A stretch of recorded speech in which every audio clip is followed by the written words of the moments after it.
Saludos, muy buenas noches, sean todos bienvenidos y bienvenida, como no, a un programa más de Hablando Claro, en compañía de todos ustedes, estar un ratito y compartiendo la información, las noticias, aquellas que nosotros le transmitimos y aquellas que ustedes también a través del hilo telefónico nos hacen partícipes.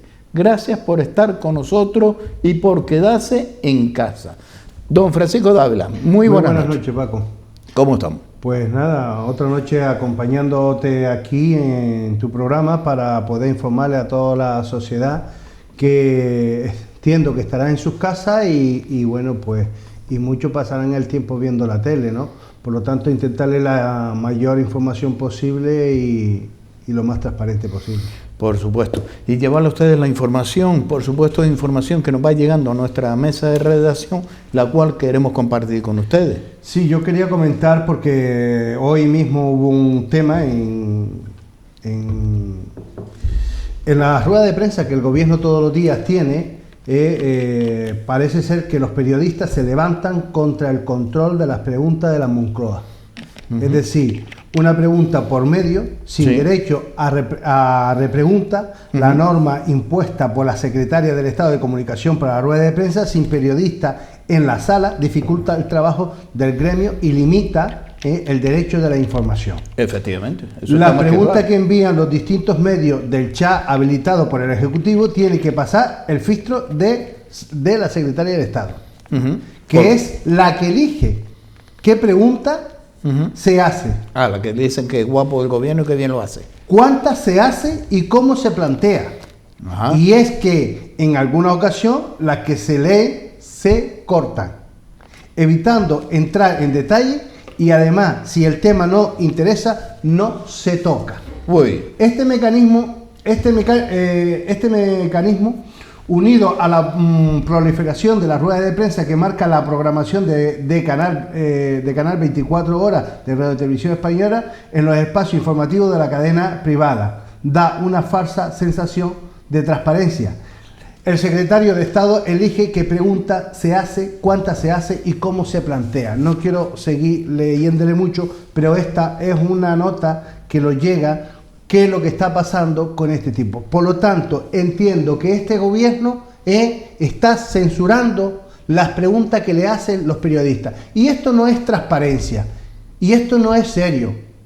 Por lo tanto, cada periodista puede preguntar lo que estime conveniente. Y ellos deben contestar lo que estimen conveniente. Lo que no se le puede decir a un periodista es lo que tiene que preguntar. Porque ya lo que faltaba es esto. ¿Qué está sucediendo en este gobierno que está permitiendo esto? Por lo tanto, yo creo que este gobierno está un poco perdido con la situación que estamos viviendo. Mal filtro llevamos. Ahora mismo parece ser que los 20.000 millones del ICO a las empresas se agota antes de estar disponible. ¿Y eso cómo se hace?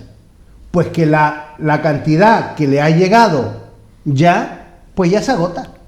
Es decir, las peticiones que le han llegado son tantas que ya no hay suficiente. Dice, la banca cree que los avales públicos durarán horas ante de la demanda de empresas tocadas por el COVID-19. El gobierno todavía no ha decidido cómo repartir este primer tramo. Por lo tanto, que estamos viendo en una situación bastante complicada. Y yo estoy viendo a este gobierno bastante perdido con la situación. Hoy mismo todos los asesores fiscales están teniendo problemas con el tema de conectarse a través de la red con la agencia tributaria. Tengo una nota de prensa que me llega de algunos asesores fiscales, dice la avalancha de declaraciones en primer día, dice el acceso de la web de la agencia tributaria se puede demorar hoy, primer día de renta, unos minutos. La avalancha de ciudadanos que tratan de acceder para presentar declaraciones está provocando un colapso momentáneo durante unos minutos. Las primeras devoluciones llegarán el viernes. Por lo tanto, están teniendo mucha dificultad personas para poder entrar a hacer esa declaración. Entonces, estamos viendo que los sistemas se colapsan porque son mucha gente los que quieren trabajar desde su casa para poder llegar. Claro, cuando el gobierno no prevé esta situación, pues ¿qué es lo que va a pasar? Este tipo de colapso. Porque el gobierno no ha dicho vamos a prorrogar la fecha de los pagos de este tipo de impuestos, el otro. No, el gobierno lo que ha hecho es seguir todo su trámite como normal. Y hay algunos que estaban acostumbrados a hacerlo presencial, ahora no puede, pues a ver cómo lo hace. Por lo tanto, esta situación del gobierno. Yo quería comentarle también sobre el tema de que le está lloviendo la denuncia al gobierno, porque en el juzgado de instrucción número 51 de Madrid entró una denuncia denunciando al presidente del gobierno, pero además todos los delegados de gobierno, a consecuencia de las imprudencias que tuvieron con algunas manifestaciones que se hicieron en su momento, porque a sabiendas que esta situación estaba así, permitieron una serie de cosas. Efectivamente. Por eso quería decirle que inesperado, imprevisible e incalculable, al gobierno de Pedro Sánchez se le acaba el objetivo para justificar la falta de prevención frente a la mayor y más grave crisis sanitaria ha sufrido España en tiempos modernos. Pero lo cierto es que la Organización Mundial de la Salud ya advirtió a España en enero, tras una reunión de sus mayores expertos en Ginebra, sobre las proporciones de los que se avecinaba, instó a tomar medidas drásticas para frenar el potencial pandemia. Por lo tanto, el consejo no fueron suficientemente escuchados, es decir, que esos consejos que le dieron los expertos, le entraron por un oído y le salió por otro, y no hizo nada. Dice hoy, el coronavirus ya deja en España un reguero de más de 1000 muertos, por lo tanto la nota era bastante atrasada, y lo que yo quería comentar es que si en enero se le comunica a la Organización Mundial de la Salud y la advierte en España la situación, ¿cómo es posible que no se hizo nada? ¿Cómo es posible que no se hizo nada? Y el día 8, usted sabe lo que pasó el día 8 con la manifestación que salió, porque en definitiva hay una serie de cosas que salieron. Por ejemplo, el día 13 de febrero, el Mobile World, usted recuerda que se suspendió, pero porque sabían las empresas lo que había. ¿Cómo es posible que el gobierno de España no sabía nada y hacen declaraciones que no era un tema de salud? ¿Cómo que no? O el día 26 que Sánchez recibe a Torra en todos los honores a dos banderas en Moncloa también, como si y sabía, ¿me entiende?, lo que ya se hubiera suspendido el día 13 y no pasa nada.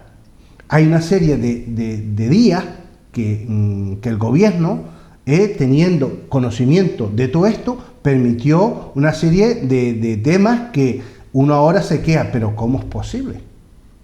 Si tú tienes conocimiento de la magnitud de un tema, los profesionales te dicen lo que tienen que hacer y tú haces caso omiso a un tema tan importante que ahora estás viendo cómo te estás viendo en una situación desbordada. ¿Por qué dejaron caminar tanto el tema?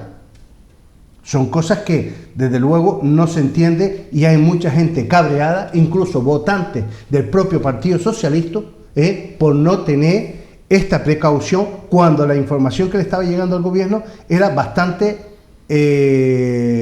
bastante importante. ¿Por qué? Porque no solo se lo decía en un sitio, sino en varios sitios. Y de hecho el acto de Barcelona era una prueba de ella. Por lo tanto, a mí esto me preocupa mucho, porque al final vemos que el gobierno dejó correr el carro, como decimos, y ahora ve quién lo coge. Son cosas que me preocupan. ¿Recuerda usted la polémica que se formó con el tema de la fiscal general del Estado? Por nombrarla. Sí, vale, nombramiento. Pues, ahora tiene una prueba de que por qué no se tenía que nombrar. Dice, la Fiscalía General archiva la investigación de la residencia. Dolores Delgado deja la pesquisa en manos de la Fiscalía Territorial correspondiente.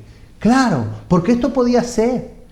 La señora fiscal no puede ser fiscal porque es de su propio partido, fue ministra. Y ahora estamos teniendo esta circunstancia que cuando se le lleve algo a la fiscalía, pues bueno, no. mejor dejarlo por ahí. Y ahí empieza la duda, ¿no? ¿Y ahora qué va a pasar con eso que ha pasado en Madrid, con esa residencia que se encontraron personas fallecidas, que el personal estaba infectado, que no habían personal suficiente, que algunos estaban solos? ¿Todo esto qué pasa? ¿No se va a investigar para saber quién es responsable? Pues ¿O aquí la muerte de una persona no vale nada? Se tenía que haber tomado todas esas medidas y, por supuesto, según comunicaba en este caso la residencia, en este caso la residencia donde la UME entró y había unas personas fallecidas, había activado el protocolo en el cual se lo había comunicado, en este caso a los servicios funerarios, pero al ver el colapso del servicio funerario no habían pasado a retirar los fallecidos. Y ahí es donde empezó todo este problema. Por lo tanto, la Fiscalía está para esto, para investigar y aclarar la situación, y quien es responsable, que se le aplique una responsabilidad. Lo que no podemos encontrar, las personas que han muerto allí, que no sabemos de por qué y cómo, y aquí esto se archiva. No, señora, es que ese es el problema que tiene. Usted no podía ser fiscal, porque esto... Entramos ahora en la duda. Exacto. Porque a lo mejor están haciendo, y no vamos a poner en duda que lo está haciendo bien, pero claro, por eso mismo se necesita hacer el partido, claro, y en la pues situación y donde estamos viendo que constantemente por el gobierno nos miente más que lo que habla, desgraciadamente, pues... Por eso cuando estamos viendo todos los días mentira tras mentira y vemos este tipo de cosas, pues entendemos que aquí, ¿me entiendes?, se están protegiendo los del gobierno para salvarse quien pueda. Yo quiero entrar en un tema que es para mí, creo que es bastante importante. En el boletín, el Real Decreto 10/2020 del 29 de marzo, en la disposición adicional primera, dice lo de los empleados públicos. Y lo de los empleados públicos dice: el Ministerio de Política Territorial y Función Pública y los competentes en las comunidades autónomas y entidades locales quedan habilitados para dictar las instrucciones y resoluciones que sean necesarias para regular la prestación de servicios de los empleados públicos, incluido en el ámbito de aplicación del Real Decreto Legislativo del 5/2015 del 30 de octubre, por el que se aprueba el texto refundido de la Ley de Estatuto Básico de Empleado Público con el objetivo de mantener el funcionamiento de los servicios públicos que se consideran esenciales. Eso lo dice publicado en el boletín, ¿vale? El boletín, estaba hablando del Real Decreto 10/2020, ¿vale? Yo me he ido a la Federación Española de Municipios y he visto que ellos dicen, en la circular 21/2020, dice los servicios esenciales. Los servicios esenciales, según ellos, es policía local, bomberos y protección civil, recogida de basura, limpieza viaria, ayuda a domicilio, teleasistencia, violencia de género, agua y red de abastecimiento, alumbrado público, limpieza y defensión, dependencias municipales, servicios sociales, atención ciudadano de telefonía y telemática, servicios de informática, servicio de mantenimiento para la atención de urgencia y viales de espacios públicos, secretaría, intervención, tesorería, registro general, servicio de obra, servicio funerario y cementerio, responsabilidad de unidades administrativas, transporte y servicio de atención y protección animal.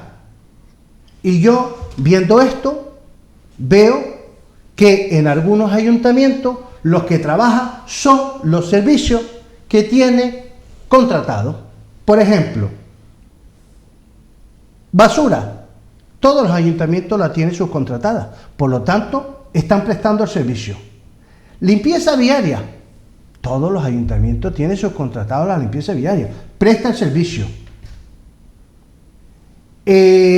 Alumbrado público, también presta el servicio y lo tiene contratado. Agua, también presta el servicio y lo tiene contratado. ¿Qué es lo que pasa? Que usted se va, es cierto que dentro de estos servicios, la policía, que son funcionarios, ¿están trabajando? Sí, la policía. Los bomberos también están trabajando y protección civil. Pero, ¿por qué no trabaja? Porque yo me encuentro que en los ayuntamientos prácticamente cerrados, ¿por qué no trabaja por ejemplo, el secretario, el inspector, el tesorero o la tesorera, el registro general que tiene que estar abierto, los servicios de obra? Por ejemplo, es que se queda uno diciendo, bueno, los servicios sociales, por ejemplo, atención a ciudadana, vamos a suponer que estén funcionando telemáticamente y a lo mejor. Pero mire, es que yo, por ejemplo, en Telde me he pasado por todas las áreas de la consejería y todas las veo cerradas. Pero según esto, tienen que estar trabajando muchos servicios. Y yo pregunto, estos señores, si no vinieron a trabajar, ¿están dentro del ERTE para que cobre el 70% del sueldo por no venir a trabajar? A ningún funcionario se le va a hacer un ERTE. Se le va a hacer un ERTE, vale. ¿Por qué? Porque estos son 3 millones de funcionarios que tenemos en España que son sumisos al gobierno político de turno que siempre está. ¿Y quién se fastidia? Son los autónomos, el obrero, los empresarios, esos son los que se fastidian. Pero estos señores, no se le va a descontar nada por no venir a trabajar, o tendría que estar trabajando. No sé si van a recuperar las horas. ¿La van a recuperar? Yo lo dudo. Y yo pregunto, ¿cómo cobraron las nóminas? Hombre, están en casa trabajando telemáticamente y le ingresaron todos los trabajadores. Habrá que preguntarle al interventor. Porque el jefe de servicio de personal, sí, o el director de personal, supuestamente tiene que ir con los funcionarios de turno para preparar las nóminas. Pues iría. Y tendrá que llevárselo al secretario. Y tendrá que firmarlo la concejala de Hacienda. Y tendrá que pagar el interventor. ¿Qué pasa? ¿Que todo eso lo hicieron desde casa? Pues eso es lo que le preocupa a los ciudadanos también, porque el problema, ¿me entiende?, es que los ciudadanos dicen, vale, a mí me obligan que está en mi casa, y usted también se debe quedar a su casa, funcionario, pero mire, es que yo voy a cobrar 70%, y usted ¿por qué va a cobrar 100%? Ese es el problema de este país, que siempre el trabajador de a pie es el que sale perdiendo siempre, funcionario no. Y esto es un cabreo que existe en la calle, porque cuando usted va y ve los de Parques Jardines que están trabajando, claro que sí, porque son esenciales esos señores, y no el registro general del Ayuntamiento de Telde o el interventor o el secretario. ¿Por qué no es esencial eso? Es una buena pregunta. Porque aquellos señores están en la calle, expuestos, trabajando en Parques Jardines, o el de la basura, o el de la limpieza viaria, o el de los servicios de colegio, que por cierto, en Telde actualiza el decreto, de la manera que ellos lo interpreten, de la manera que lo hace, y las señoras del colegio, la limpiadora, es así, como el colegio está trabajando, están cerrados, pues va menos días a limpiar, y después lo tendrá que devolver, se lo tendrá que pagar, pero porque son empresas. Pero el funcionario tendrá que devolver este tiempo que está en la casa sin trabajar. Debería. Debería devolver el tiempo. Si cobra el 100%, por favor, devuélveme usted el tiempo, que ustedes son trabajadores de todos los ciudadanos que lo han puesto ahí para prestar un servicio público. Y además son servidores públicos, como hace la policía, que va todos los días a trabajar, y como se juega la policía, el físico, ¿me entiende?, en las calles. Porque los funcionarios, yo no pido que vayan todos, porque a lo mejor tiene que hacer lo siguiente: no hay espacio suficiente para poder las medidas sanitarias tenerlas correctamente, y por lo tanto a lo mejor tiene que ir una parte y otra parte no, o turnearse, esta semana le toca a esta parte y la otra semana le toca a otra parte. Pero yo entiendo de que si aquel señor, el de Parques y Jardines, va a trabajar, este también es esencial. Y si no, usted le va a devolver a los ciudadanos las horas que se quedó en su casa, porque usted cobra el 100%. Esto no le gusta mucho, claro que no. Esto no le gusta mucho. Por lo tanto, yo la información que la doy es de la Federación Española de Municipios y Provincias, en el cual dice, ¿me entiende?, los puestos esenciales, que lo dice el Real Decreto 10/2020 del 29 de marzo. No cosas que me invento. Por lo tanto, yo entiendo que muchos funcionarios tenían que ir a trabajar y está en su casa. Y otros que podían hacer trabajo de su casa, pues también podía hacerlo de su casa y que hace. Porque yo entiendo que todos deberíamos quedarnos en casa para poder parar esta situación que tenemos ahora mismo. Lo que está claro es que ¿por qué unos sí y otros no? Porque todos los supermercados tienen un montón de personal expuesta para darle el servicio esencial a todos los ciudadanos porque tienen que comer. Pero lo de parques y jardines también.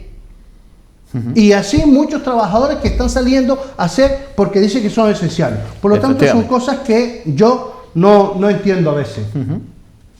Quería comentar, porque hoy me parece que si tenemos unas imágenes de la Guardia Civil, el control que hubo en la entrada de Las Palmas, la Gran Canaria 1, la Gran Canaria 3, pues a mí... Que anoche lo anunciamos. Que anoche lo anunciamos. Pues mire, hoy precisamente la Guardia Civil hace ese control desde las 7 de la mañana y hubo una cantidad de vehículos que pasaron por esos controles, aproximadamente 5.000 vehículos entre la Gran Canaria 1 y la Gran Canaria 3, de los cuales 245 personas que accedían con su coche a la capital Gran Canaria fueron sancionados. Entonces yo me pregunto a veces, señores, ¿tenemos que ser un poco más responsables también? Porque hay controles.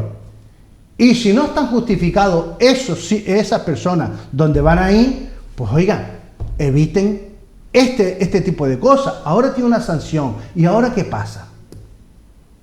¿Ahora qué pasa? Por lo tanto, yo quería pues hacer, primero, porque en definitiva no hay motivos para pagar esa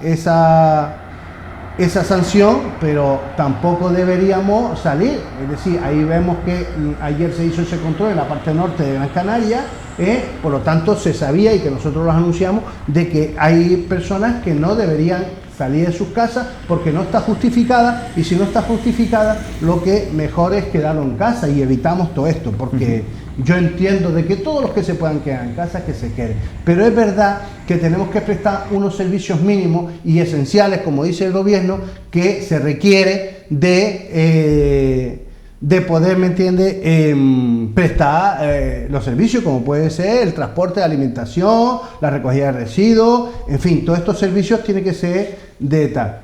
Ahora, hablando de todo esto, no se me va a quedar atrás sin decir, y volver a lo que estaba diciendo antes, los ayuntamientos, cabildos, gobierno de Canarias, que por cierto, el ayuntamiento de Las Palmas de Gran Canaria, el señor Augusto Hidalgo, que cuando llegó el primer día al mandato que estamos, se subió el sueldo. Primer minuto, primero se sube el sueldo. Van a bajarse el 30% para que queden igualados con las personas que están soportando un ERTE, y que encima le dice que se quede en su casa, que no pueden salir. Eso es lo que tienen que hacer. Eso sí es ser solidario. Como ellos el Ayuntamiento de La Laguna. Por ejemplo, el Ayuntamiento de La Laguna, el alcalde de La Laguna, Luis Geray Gutiérrez, justificó la aplicación de esta medida entre las necesidades que los representantes políticos demuestren, dijo. Y yo creo que es una labor de demostrar, aunque a lo mejor la cantidad no es suficiente, pero bueno, esa cantidad se puede dedicar a asuntos sociales, ayudarle a los más desfavorecidos. Por lo tanto, si ellos se bajan el 30%, ya se están solidarizando con las personas que están en las casas que tienen un ERTE, porque van a cobrar el 70% de su sueldo los que están en la casa. Y estos políticos que están en las casas y que van a cobrar el 100%, a mí me parece que no es justo. Lo que tiene es que estar más cerca del pueblo, y ahora que lo necesita, porque lo primero que hicieron, como el de Las Palmas, el primer día se suben el sueldo. Entre otros, sí, que hay unos cuantos que se subieron. Por lo tanto, ahora es momento de decir, no, tenemos que estar con la gente. Bájense el 30%. Y no es el 10% como hizo en Lanzarote un ayuntamiento, ¿sabes? No, el 30%, para que queden igualados que los trabajadores, los menos que tienen. Porque ellos tienen su buen sueldo y que podrían aguantar un mes sin sueldo, porque lo ganan bien.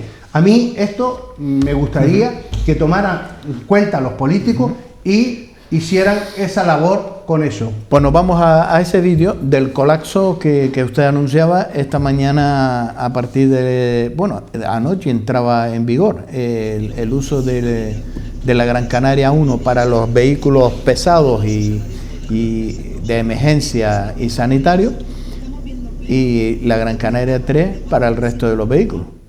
Sí, ahí estamos viendo que la cola que se formó en la Gran Canaria 1 llegaba hasta al campo, y esto está a la altura de la potabilizadora. Podemos ver que ahí es donde está el control, se divide la Gran Canaria 1 con la Gran Canaria 3, los vehículos turismo se van hacia la Gran Canaria 3, que tiene un poco más adelante, tiene un control para todos esos vehículos, justificar que a dónde va. Y esta que estamos viendo ahora, pues la Gran Canaria 1, donde supuestamente tienen que ir todos los vehículos pesados. Ahí vemos como ese vehículo que es turismo, la Guardia Civil lo detiene y le permite al camión seguir. Por lo tanto, de estos 5.000 vehículos aproximadamente que pasaron durante hoy, el 200, me parece que eran 245 fueron sancionados. Por lo tanto, es lo que yo le decía antes, no es necesidad que tenga una sanción. ¿Y es por qué? Pues si no tiene justificada la salida esa, pues al final se debe quedar en casa y no tener esa sanción, como ha sucedido con 245 sanciones que han puesto la Guardia Civil.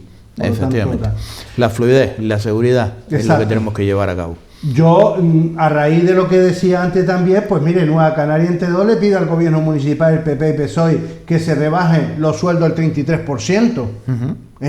Bueno, pues yo entiendo que está en la oposición quien lo pide. Yo esto no debería pedirlo a la oposición, sino por iniciativa propia. Todos los gobiernos municipales y cabildo deberían bajarse el sueldo para poder ser solidarios con todas estas personas que están. Efectivamente, pero cuando se le pide en este caso al grupo de gobierno de una formación política, y eso lo comparto yo así, que es bien, que esa medida debería ser así, unánime y por iniciativa propia, pero yo entiendo también que cuando yo de un partido político, estando en la oposición, le digo al gobierno, y no voy a ser el abogado del gobierno, yo digo por ética, ¿no? Por ética. Y eso le digo usted sabe al gobierno de mi municipio que se rebaje el sueldo, también le tengo que decir a mis compañeros que están en otras instituciones que hagan lo mismo. Exacto. De lo que yo estoy exigiendo. Claro. Oye, del cabildo, bájate tú el sueldo. Claro. Oye, del gobierno, claro, bájate tú también el sueldo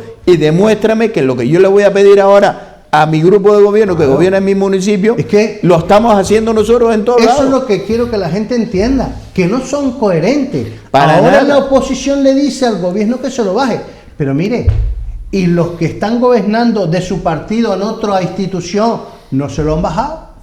Dígaselo usted. Efectivamente. Por eso la coherencia no es en política, no existe. No.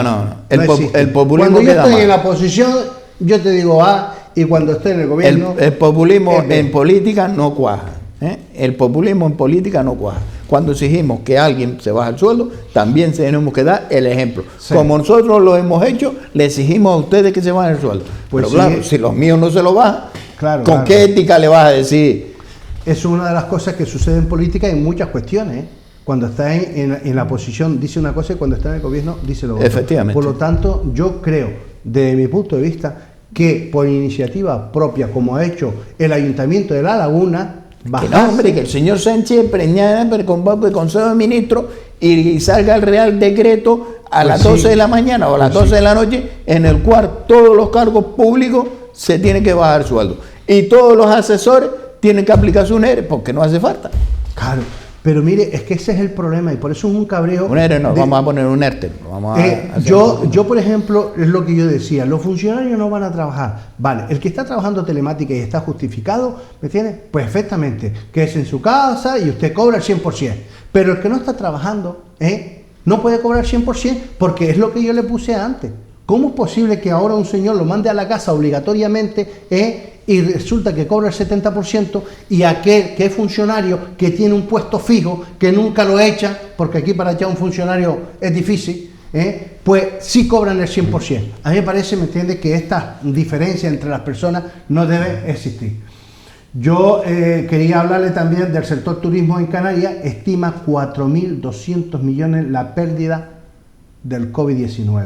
Esto es preocupante, es muy preocupante, porque sinceramente esperemos que primero está la enfermedad, que es lo que tenemos que hacer para la enfermedad, la salud de todo prima ante cualquier cosa, pero sí es verdad que tenemos que pensar qué va a pasar después. Efectivamente. Tenemos que pensar qué va a pasar después. ¿Por qué? Porque necesitamos seguir trabajando, porque si usted no trabaja no tiene ingresos, y si usted no tiene ingresos no puede comprar, y si no puede comprar no puede comer. Y esto es una necesidad. El gobierno no creo que tenga suficiente dinero para a todos darle ayudas económicas para poder sobrevivir.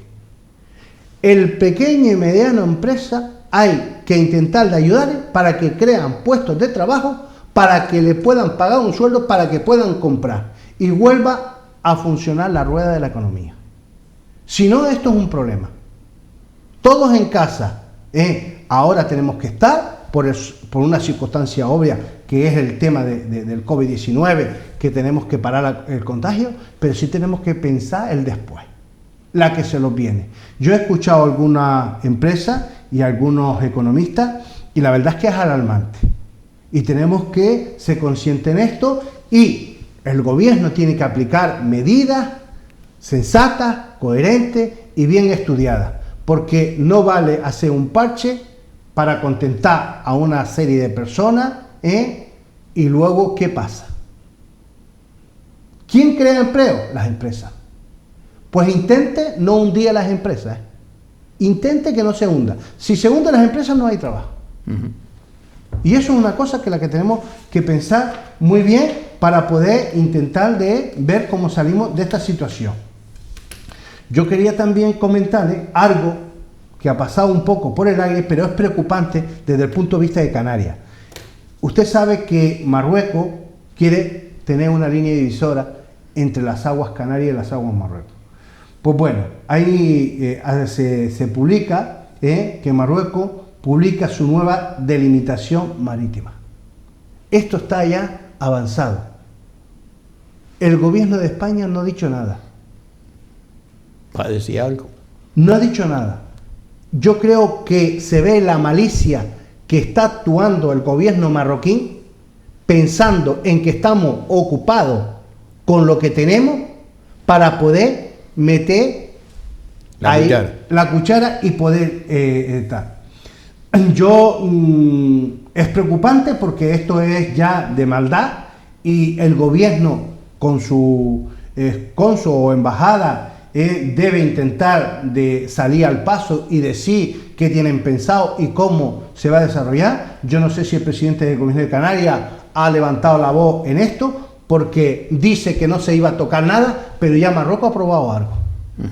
Ya dio un paso hace unos meses atrás, ahora dio otro paso que ya lo tiene aprobado. Por lo tanto, cuidadito con esto, porque Marruecos sabe lo que pasó y Canarias tiene la experiencia cuando la Marcha Verde, que se perdió el Sáhara porque cogió en el momento que Franco estaba dentro del ataúd.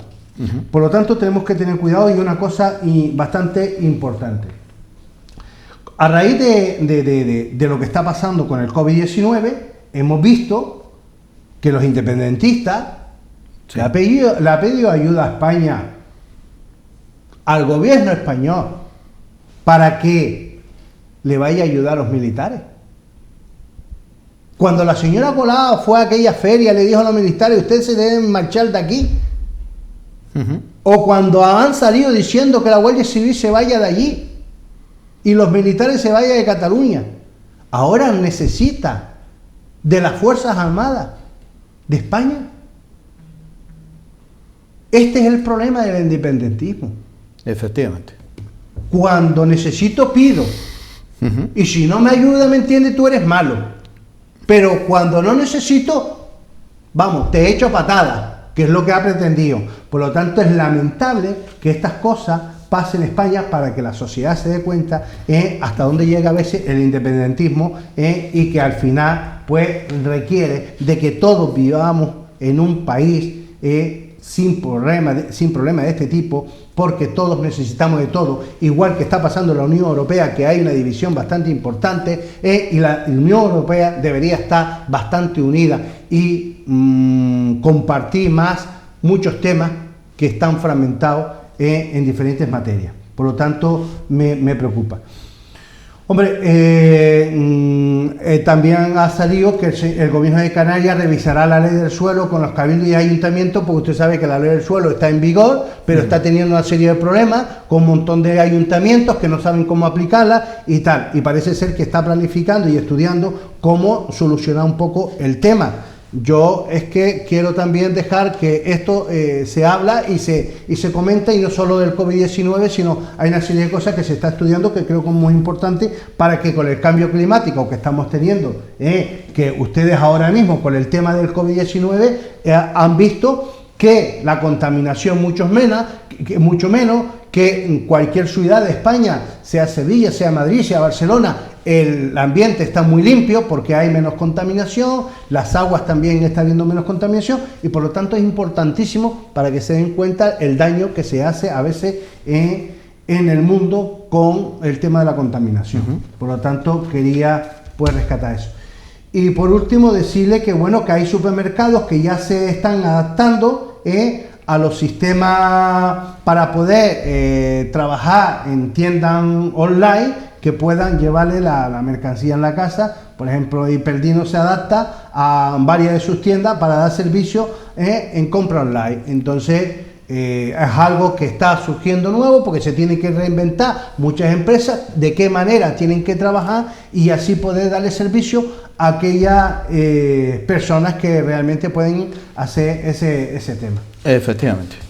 Por lo tanto, no sé, habíamos por ahí alguna cosa del Ayuntamiento de Telde que me parece importantísimo que la policía se la juegue, y más en estas situaciones que estamos viviendo. Y damos paso a ese vídeo que ayer se hacía en todas las redes y publicaba en este caso el Canarias 7, de esa intervención por parte de la policía local de Telde contra, en este caso, una persona que iba a exceso de velocidad con su vehículo por Telde. Esta es la actuación de la policía local. Sí, ahí vemos que salen dos policías corriendo detrás de dos personas que cruzan la calzada, que un vehículo ha tenido que parar, y una ambulancia que pasaba también creo que ha tenido que parar, porque si no los hubieran pillado. La policía intenta de llegar ahí y también tienen que cruzar para poder seguir y alcanzar, si logra alcanzarlo, pues a las personas.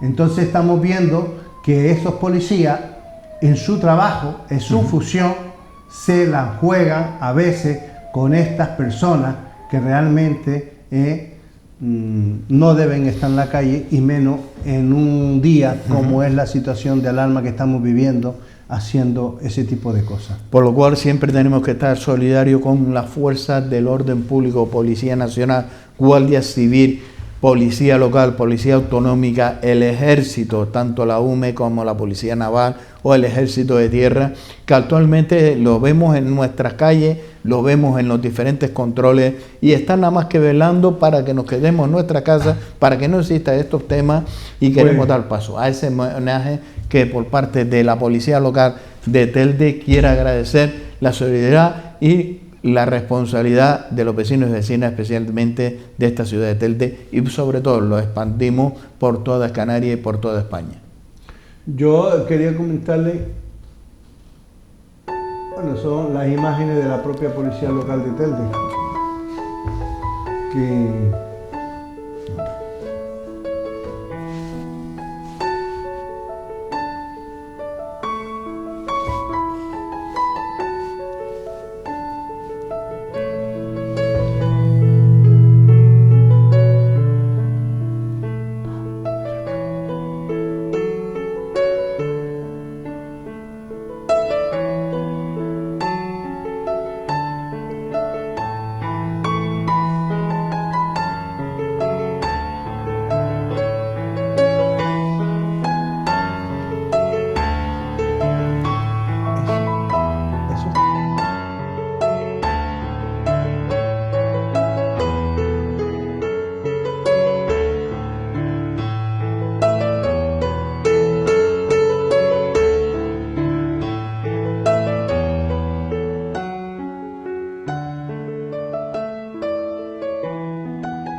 de la policía local, y en este caso de Telde, nos hace llegar este vídeo para poder compartirlo con ustedes y llevarlo, agradeciendo la labor que están llevando todos los vecinos y vecinas, la inmensa mayoría, aunque sí siempre tenemos algún garbanzo negro, pero bueno, la inmensa mayoría es la que vence y es la que está respetuosamente quedándose en su casa. Otro de los, en este caso, agradecimientos, y por lo menos en la comparecencia que hacía el comisario jefe de la Policía Nacional, y hacía mención a la labor también que hace uno de los sectores, tanto como el sector del transporte como el sector de los supermercados, de alimentación, de los centros de alimentación, que hoy por hoy están llevando a cabo esa labor de abastecimiento a la población. Damos paso a ese reconocimiento, mención que hacía el comisario jefe de la Policía Nacional. Hoy quiero agradecer la labor a todos los empleados de supermercados y cadenas de alimentación que, con su trabajo y dedicación, nos posibilitan disponer de cosas esenciales. Me refiero a los reponedores, cajeros o dependientes que no pueden aislarse, que durante estos días especialmente intensos y duros tienen que ir a trabajar para que a la población no le falten suministros. Pues nos vamos a unos minutos de publicidad y a la vuelta volvemos nuevamente con todos ustedes aquí en Canal 4 TV, estando este ratito de estar en casa.